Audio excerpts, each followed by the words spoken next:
오늘 성경 말씀은 열왕기하 10장 28절에서 31절입니다. 이스라엘 역사에 많은 왕이 있었는데 그중 아예 처음부터 작정하고 악한 길을 가겠다고 작심하고 악하게 다스린 왕은 없습니다. 단지 자신의 왕권을 안전하게 유지하며 나라를 다스리려고 하다 보니 세상 기준과 타협하게 되면서 하나님의 길을 떠난 것이었습니다. 눈에 보이지 않는 하나님보다 눈에 보이는 것이 확실하게 느껴지기에 그것을 붙잡고 싶은 유혹에 넘어가 버린 것입니다. 이처럼 사람은 환경에 약한 존재입니다.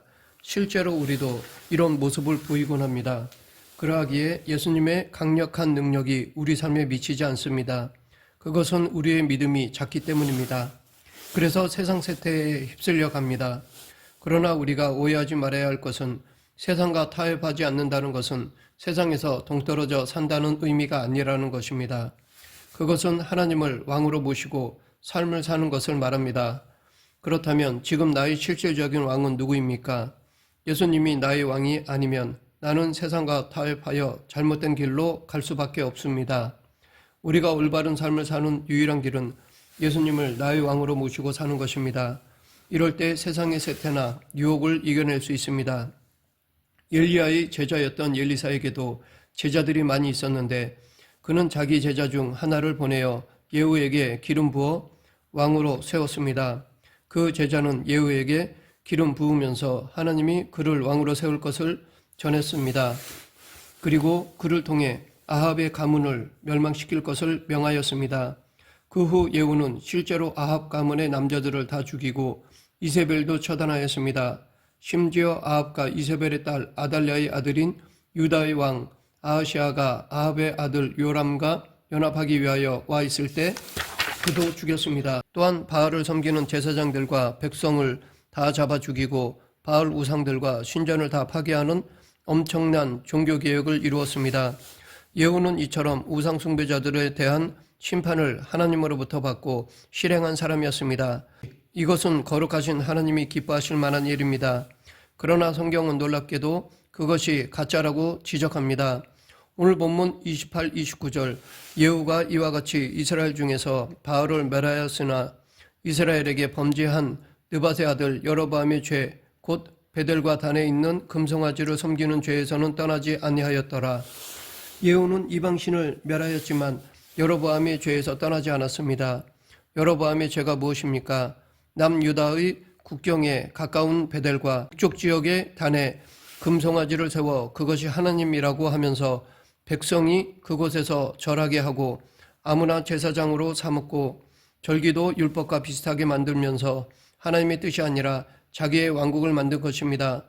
하나님의 부르심을 받아 왕이 된 여로보암은 하나님께서 다스리라고 맡기신 백성이 자기를 떠나 예배드리려 예루살렘으로 가면 르호보암 편이 될 것이라고 생각되어 우상을 만들었던 것입니다.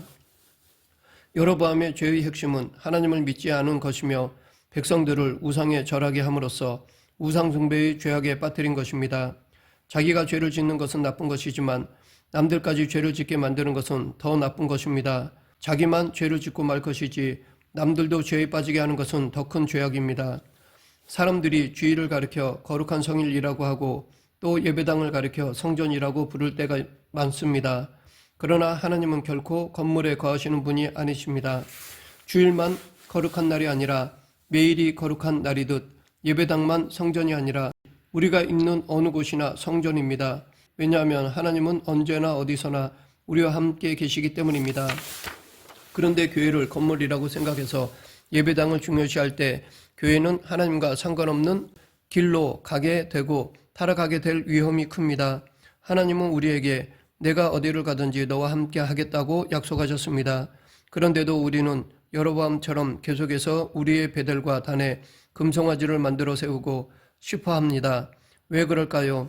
그것은 아마도 예배 드리는 순간에만 신앙인으로 살고 거기를 벗어난 곳에서는 편하게 살고 싶어 하기 때문일 것입니다. 이 시대의 많은 신자들이 교회에 들어서면 나름 간절히 기도하고 찬양하고 예배하며 성령 충만한 성도인 것처럼 보이는데 예배당을 벗어나는 순간부터는 죄에 빠져 살 때가 많습니다. 죄를 짓는 것도 문제이지만 더 큰 문제는 죄와 버타며 살아가면서도 전혀 가책을 느끼지 않는다는 것입니다.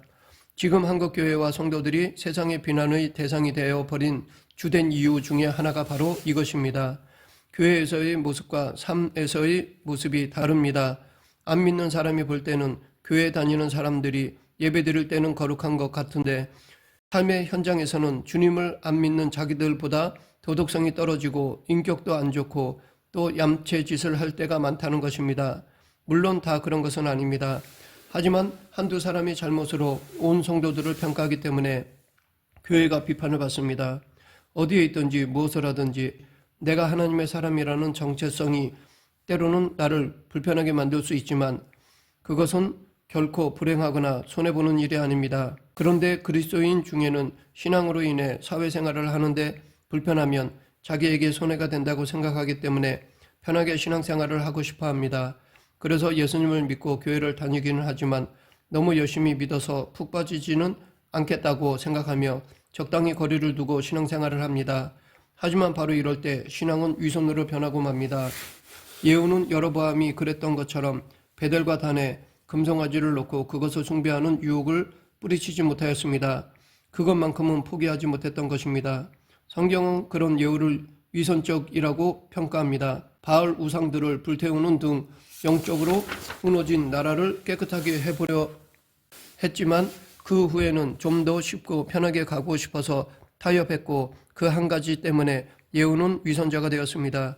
우리가 세상과 타협하는 순간 위선자가 됩니다. 이렇게 위선자가 되면 자연스럽게 우상숭배자가 됩니다. 이런 위선자는 세상 속에 있을 때는 십자가를 까마득히 입고 있다가 예배당에 들어와서야 비로소 십자가를 보지만 그 십자가는 별 의미가 없습니다. 십자가는 우리의 죄값을 치르기 위해 피 흘리신 예수님의 사랑과 희생과 헌신과 구원 사역을 기억하는 상징입니다. 그런 십자가가 정작 삶에는 전혀 영향을 미치지 못합니다. 그리스도인의 삶에 영향을 미치지 못하니 당연히 세상에 영향을 미칠 수도 없습니다. 그리스도인이 세상 속에서 살아가는 것은 결코 잘못된 것이 아닙니다. 그런데 문제는 세상 속에 살면서 세속적이 되어 버리는 것입니다. 그리스도인은 세상과 타협하며 사는 것이 아니라 오히려 세상에 선한 영향력을 끼치는 사람, 그래서 세상을 변화시키는 사람이어야 합니다. 예후는 개혁의 명목 아래 무섭게 몰아붙였지만 한 가지를 포기하지 못해 실패하고 말았습니다. 그 한 가지는 그가 가진 권력이었습니다. 이것만은 절대 안 돼 라고 하는 것이 바로 우상인데 그런 우상이 있을 때 우리는 쉽게 세상과 타협하게 됩니다. 계속해서 30, 31절 여호와께서 예후에게 이르시되 내가 나보기에 정직한 일을 행하되 잘 행하여 내 마음에 있는 대로 아합 집에 다 행하였은즉 내 자손이 이스라엘 왕위를 이어 4대를 지내리라 하시니라. 그러나 예후가 전심으로 이스라엘 하나님 여호와의 율법을 지켜 행하지 아니하며 여로보암이 이스라엘에게 범하게 한 그 죄에서 떠나지 아니하였더라. 예후는 위선적인 사람이라는 평가를 받았습니다. 왜 그의 행위가 위선적이었을까요? 그의 행위는 명목상으로는 하나님의 일을 하는 것이었지만 본심은 자기중심적이었기 때문입니다. 즉 겉으로는 의를 행하는 것처럼 하지만 속으로는 불의를 이루기 위한 것이었기 때문입니다. 이렇게 위선적인 사람은 솔직하지 않습니다. 그러나 하나님은 철저하게 종교개혁을 한 것 같았던 예후가 끝까지 권력욕과 욕망을 버리지 못한 것을 아셨습니다. 이런 위선적 행위를 예수님께서도 책망하신 적이 있습니다. 그것이 누가복음 12장 1절 2절입니다. 누가복음 12장 1절에서 예수님은 제자들에게 바리새인들의 누룩 곧 외식을 주의하라고 말씀하셨습니다. 여기서 누룩은 숨겨져 있지만 결국에는 반죽을 부풀게 하고 전체에 퍼지는 성질을 가진다는 것에서 위선적인 행동이 퍼져나가는 영향을 상징합니다. 그리고 그 결과에 대해 2절에서 예수님은 감추인 것이 드러나지 않을 것이 없고 숨긴 것이 알려지지 않을 것이 없다라고 하셨습니다. 이 말씀은 우리가 행하는 모든 일이 결국에는 하나님의 심판대 앞에서 드러날 것임을 의미합니다. 이것이 지금 예후를 바라보는 하나님의 모습입니다. 예수님 시대의 바리새인들은 구제나 헌금도 잘하고 안식일도 거룩하게 지켰지만 예수님으로부터 회칠한 무덤이라고 꾸중을 들었습니다. 화 있을진저 외식하는 서기관들과 바리새인들이여 회칠한 무덤 같으니 겉으로는 아름답게 보이나 그 안에는 죽은 사람의 뼈와 모든 더러운 것이 가득하도다. 이와 같이 너희도 겉으로는 사람에게 옳게 보이되 안으로는 외식과 불법이 가득하도다. 마태복음 23장은 서기관들과 바리새인들을 향한 예수님의 책망으로 가득합니다. 예수님이 이렇게까지 책망하신 이유는 그들의 행위 가운데 진심이 없기 때문입니다. 여로보암의 죄를 따라 권력욕을 갖춘 채 우상을 멸한 예후가 바로 이런 모습이었습니다. 예후는 하나님을 향한 열심이 얼마나 대단했던지 이스라엘 전 지역을 다니며 아합의 집과 관련된 사람들을 찾아서 다 죽였습니다. 그뿐만 아니라 이스라엘 땅을 우상 숭배의 땅으로 만들어버린 바알의 선지자들과 바알을 숭배하는 백성들을 모두 죽였고 바알의 신전과 우상을 깨뜨렸으며 심지어 바알의 신전을 화장실로 만들어버렸습니다. 그러나 그 모든 열심이 사실은 자기 자신을 위한 것이었음이 곧 드러났습니다. 예후는 그를 맞으러 나온 레갑의 아들 여호나답에게 나의 열심을 보라라고 하면서까지 자랑하였습니다. 이것은 그의 열심이 하나님을 위한 것이 아니라 자기 자신을 위한 것임을 자기 입으로 자백하는 것입니다. 결국 그는 열심을 가장한 자기 욕망을 채웠을 뿐입니다.